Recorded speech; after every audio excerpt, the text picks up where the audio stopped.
சிவகாமியின் சபதம் பாகம் 2 அத்தியாயம் 4.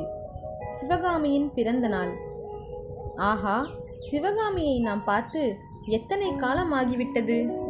காஞ்சியை விட்டு வெளியே போகக்கூடாது என்று மாமல்லருக்குத்தான் சக்கரவர்த்தி கட்டளையிட்டிருக்கிறாரே தவிர நாம் போவதற்கு எவ்வித தடையும் இல்லை அல்லவா?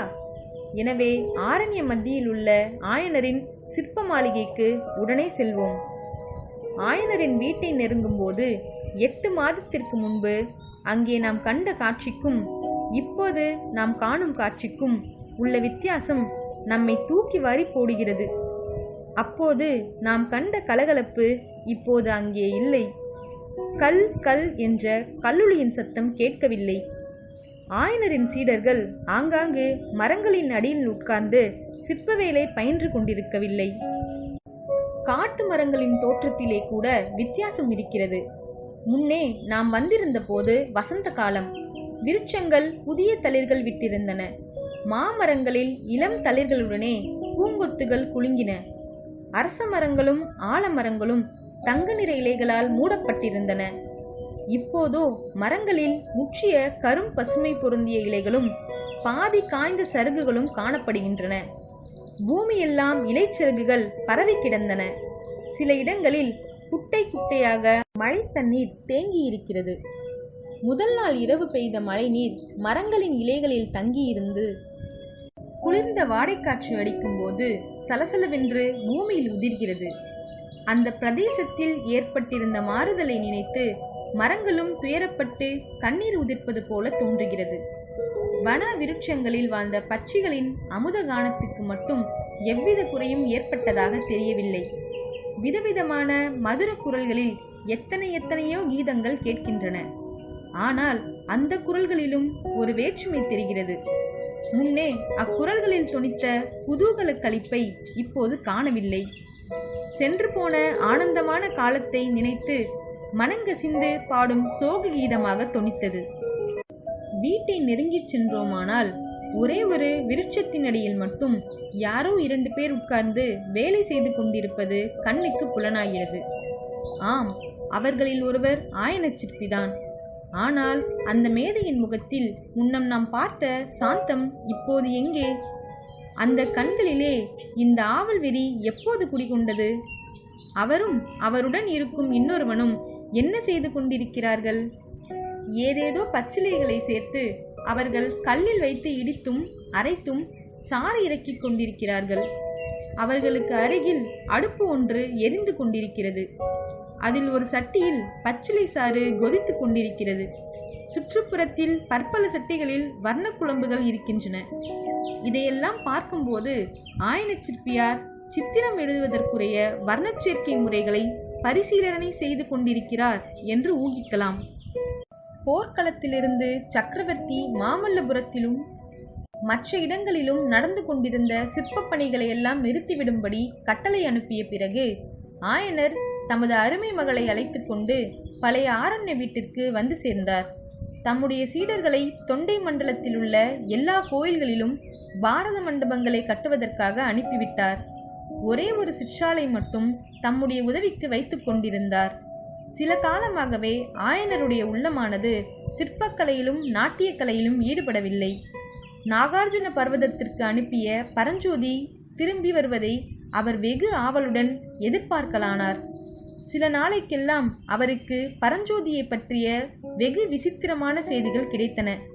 அவன் பல்லவ சைன்யத்தில் சேர்ந்து பல்லவ குதிரைப்படையின் தளபதியாகிவிட்டான் என்றும் அதிசயமான வீரச் செயல்களை புரிந்து வருகிறான் என்றும் வதந்திகள் உலாவின.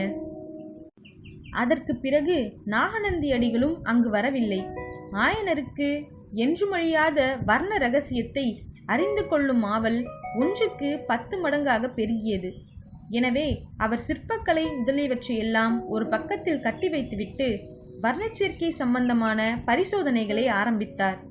சிவகாமியின் நாட்டியக்கலை வளர்ச்சியிலே கூட அவருக்கு சிரத்தை குறைந்துவிட்டது. இது சிவகாமிக்கும் சௌகரியமாகவே இருந்தது. ஏனெனில் அவளுடைய வாழ்க்கையாகிய வானத்திலே ஜகஜோதியாக உதயமாகி அவளுடைய இதய தாமரையை மலர செய்திருந்த பிரேம சூரியனை பாடி பரவி வாழ்த்தி வணங்குவதற்கே அவளுக்கு காலம் போதாமல் இருந்தது. உலகத்தில் இதுகாரும் யாரும் கண்டும் கேட்டுமறியாத அதிசய காதற் செல்வம் தனக்கு கிட்டியிருப்பதாக எண்ணிய சிவகாமி அந்த காதலையும் காதலனையும் பற்றி சிந்திப்பதிலும் மனோராஜ்யம் செய்வதிலும் வருங்காலத்தை பற்றிய ஆகாச கோட்டைகள் கட்டுவதிலும் எல்லையற்ற இன்பத்தை அடைந்து வந்தாள். அந்த மனோராஜ்ய வாழ்க்கையிலேதான் எத்தனை ஆனந்தம், எத்தனை ஏமாற்றம்! கூடி குழாவும் நேரம் எவ்வளவு, சொல்லம்பகளினால் துன்புறுத்தல் எவ்வளவு! அந்த 8 மாதத்து மனோராஜ்ய வாழ்விலே எத்தனையோ யுக யுகாந்திரங்களில் அனுபவிக்க வேண்டிய சோகச் சாயை படர்ந்த ஆனந்தங்களையும் இன்பரேகை கலந்த வேதனைகளையும் சிவகாமி அனுபவித்து விட்டாள் என்றே சொல்ல வேண்டும். இருக்கட்டும், இப்போது சிவகாமியை போய் பார்ப்போம். அவள் அநேகமாக வீட்டுக்குள்ளே தன்னந்தனியாக இருக்கலாம். உள்ளே போய் நேரிலேயே சிவகாமியை பார்த்து அவளுடைய நிலையை தெரிந்து கொள்வோம்.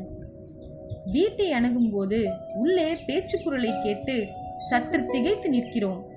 சிவகாமி ஏகாந்தமாயிருப்பாள், அவளுடன் மனம் விட்டு பேசி அவளது மனோநிலையை அறியலாம் என்றல்லவா நினைத்தோம்.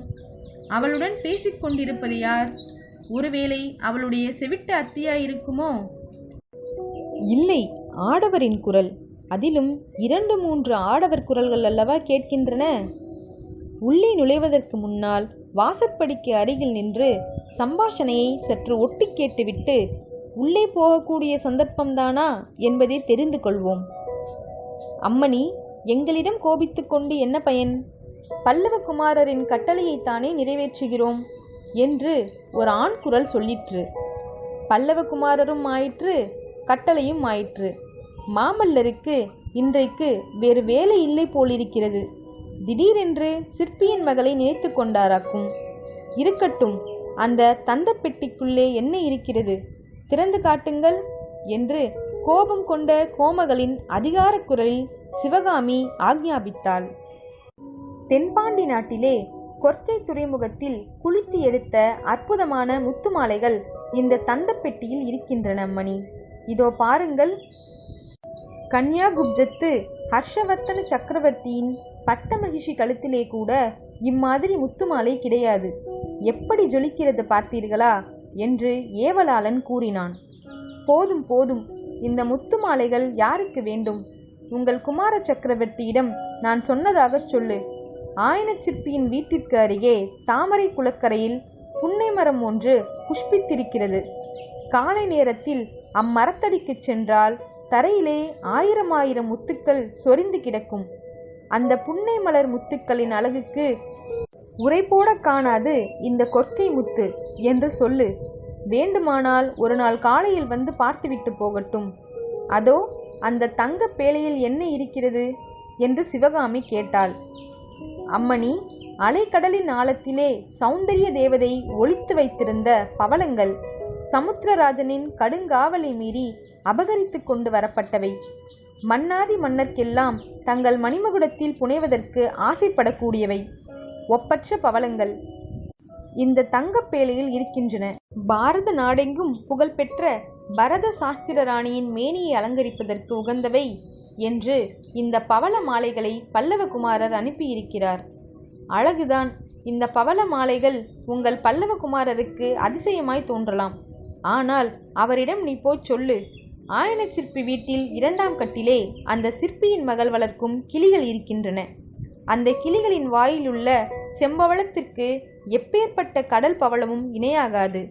வேண்டுமானால் நேரிலே வந்து பார்த்துவிட்டு போகும்படி சொல்லு. இருக்கட்டும், அதோ அந்த கூடைகளிலே என்ன? அரண்மனை உத்தியாவனத்திலே மலர்ந்த செண்பகப்பூக்கள், குண்டு மல்லிகைகள், பிச்சி மலர்கள். வேண்டாம் வேண்டாம், உடனே எல்லாவற்றையும் வெளியே கொண்டு போங்கள். உங்கள் பல்லவ குமாரரிடம் சிவகாமி ஒரு காலத்தில் பூ என்றால் பிராணனாய் இருந்ததுண்டு. ஆனால் ஏதோ ஒரு காரணத்தினால் இப்போது பூவை கண்டால் பிடிப்பதே இல்லையாம் என்று தெரியப்படுத்துங்கள். ஆமாம், இதையெல்லாம் எதற்காக இப்போது பல்லவகுமாரர் அனுப்பினாராம்? இன்றைக்கு தங்களுடைய பிறந்த தினம் என்பதற்காக அனுப்பியுள்ளார் அம்மணி. அப்படியா? மிகவும் சந்தோஷம். இந்த ஏழை சிற்பி மகளின் பிறந்த தினத்தை குமார சக்கரவர்த்தி நினைவு வைத்துக் கொண்டிருப்பது பற்றி நிரம்ப சந்தோஷம். ஆனால் அவருடைய ஞாபக சக்தியில் ஏதோ கோளாறு ஏற்பட்டிருக்க வேண்டும். நீங்கள் இந்த பொருட்களை எல்லாம் எடுத்துக்கொண்டு போய் இந்த சிவகாமியின் பிறந்த நாள் இல்லை என்று சொல்லிவிடுங்கள். சிவகாமி என்கிற பெண் பூமியிலே பிறக்கவே இல்லை என்று பல்லவகுமாரரிடம் சொல்லிவிடுங்கள். இதென்ன விந்தை! சற்று முன்னால் ஆயனச் சிற்பியை வீட்டிற்கு வெளியே மரத்தடியில் பார்த்தோம் அல்லவா? இப்போது வீட்டுக்குள்ளே இருந்து அவருடைய கனிந்த குரலை கேட்கிறோம். குழந்தாய் சிவகாமி, உனக்கு என்ன வந்து விட்டது? ஏன் இப்படி இவர்களை விரட்டியடிக்கிறாய்? குமார சக்கரவர்த்தியே உன்னுடைய பிறந்த தினத்தை ஞாபகம் வைத்துக் கொண்டிருந்து வரிசைகள் அனுப்பியிருக்கும் போது சும்மா இருங்கள் அப்பா.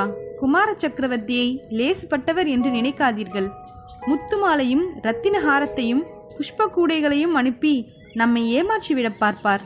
யாரை நம்பினாலும் மாமல்லரை நம்பக்கூடாது. ஏவலாளர்களே, ஏன் நிற்கிறீர்கள்? எடுங்கள் இவற்றையெல்லாம். உடனே நடையை கட்டுங்கள். எடுக்கிறீர்களா இல்லையா? இதோ எடுத்துக்கொண்டு போகிறோம் அம்மா, இதோ எடுத்துக்கொண்டு போகிறோம். இவ்வாறு பயந்து நடுங்கிக் கொண்டு கூறிய ஏவலர்கள் வரிசை பொருட்களை எடுத்துக்கொண்டு வீட்டுக்கு வெளியே வருவார்கள் என்று நாம் எதிர்பார்க்கிறோம். ஆனால் யாரும் வெளியே வருகிற வழியை காணும்.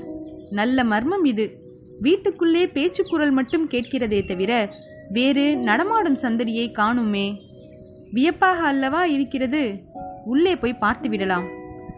உள்ளே போனால் நமது வியப்பு 1க்கு 10 மடங்கு ஆகிறது. ஏனெனில் உள்ளே சக்கரவர்த்திக்காக ஆயனர் அமைத்திருந்த சிற்ப சிம்மாசனத்திலே சிவகாமி மட்டும்தான் தன்னந்தனியாக உட்கார்ந்திருக்கிறாள். இத்தனை நேரமும் அவள் சம்பாஷணை நடத்தியதெல்லாம் யாருடன்? இதோ மர்மம் வெளியாகிறது. சிவகாமி பேசுகிறாள். தனக்குத்தானே பேசிக்கொள்கிறாள். ஏவலாளர்களே, இங்கே வாருங்கள் என்கிறாள்.